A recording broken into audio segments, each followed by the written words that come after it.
Magandang hapon po sa inyo mga kababayan.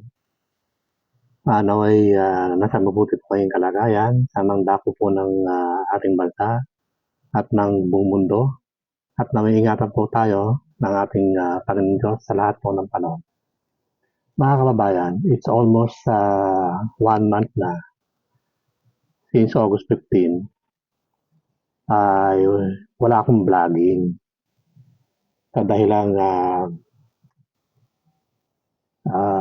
may nararamdaman kasi akong sakit ng mga rayuma sa katawan. Kaya medyo tinamad ako ng mga vlogging. Sayang. Kasi nung umpisa pa lang ng pagba-vlogging ko, halos araw-araw po ay meron po akong nilalabas. Hanggang sa umabot po siya ng vlog number 16 po. Yung nga po yung illustration po ng laser ko, Super Fortress. So ngayon po, ang pag-uusapan po natin ngayon is vlog number 17 at tungkol po ito sa good governance. Meron kasing nag-a-advocate o nagsusulong ng good governance, isang mayor po to sa isang syudad at marami ng medyo sumusubaybay sa kanya or parang nagugustuhan daw yung good governance sa ating government.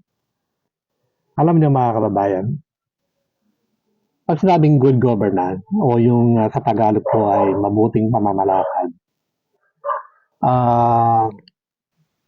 ever since ako'y naging tao hanggang sa kasalukuyan, wala pa ako nakikitang good governance from the local hanggang sa national. Ngayon po, naniniwala itong isang taong ito na official ng government na po ang lahat po ng servants of government from the local hanggang sa national ay maturuan ng good governance, ay titino daw ang bansa at ang corruption ay mawawala. Mga kababayan, ano po ba ang ibig sabihin po ng good governance o yung mabuting pamamahala? Ang ibig kong sabihin yan, kung kayo po ay good governance, maganda ang inyong pamamalakad sa inyong mga nasasakupan. Number 1, hindi kayo corrupt at mapa-opposition man o mapa-kampi sa inyo, ay hindi nyo itinatangi yung mga taong yan. Bagkus, nagtutulungan po ang buong nasasakupan ninyo para sa ikagaganda po ng inyong lugar o nung kabuuan po ng ating bansa. Sa tingin ko mga kababayan, okay sana ang good governance kung susunod o walang mga hidden agenda ang mga tao o yung mga servants of government. Ang problema mga kababayan ay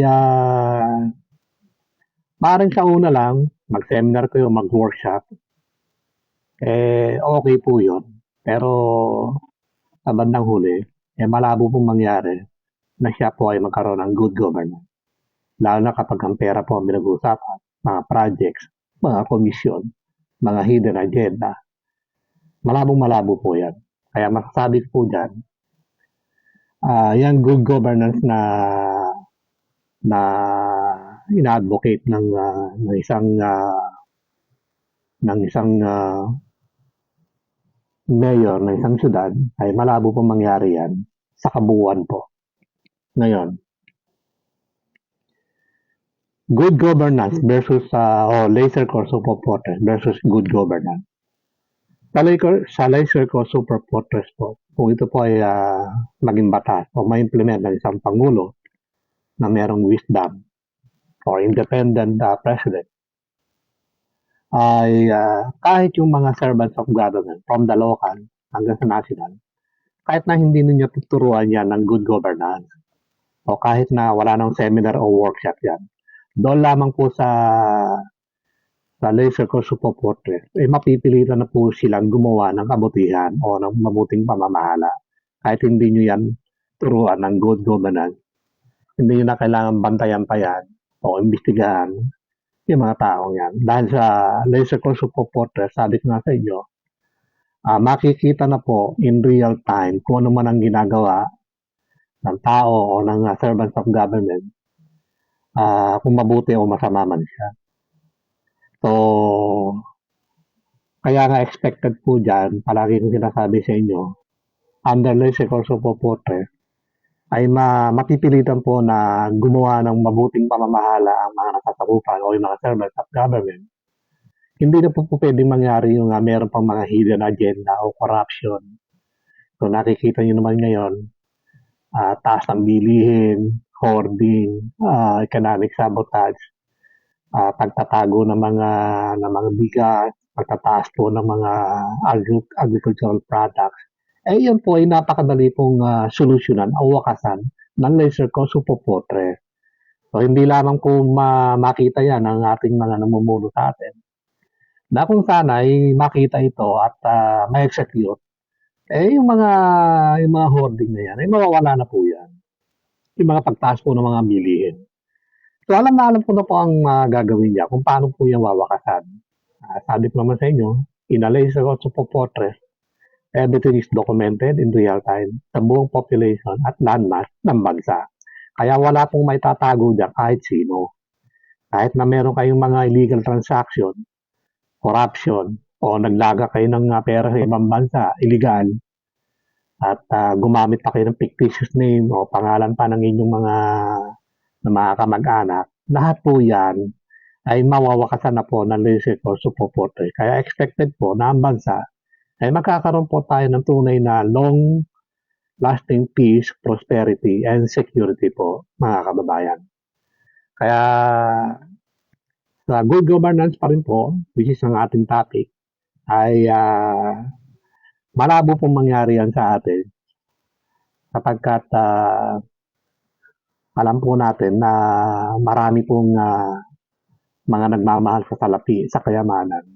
Kaya malabo pong mangyari yan, mga kababayan.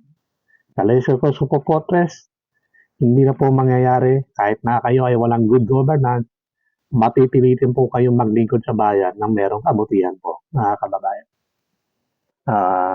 Yan lamang po, mga kababayan. Ingatan po tayo ng Diyos sa lahat po ng panahon. Maraming salamat.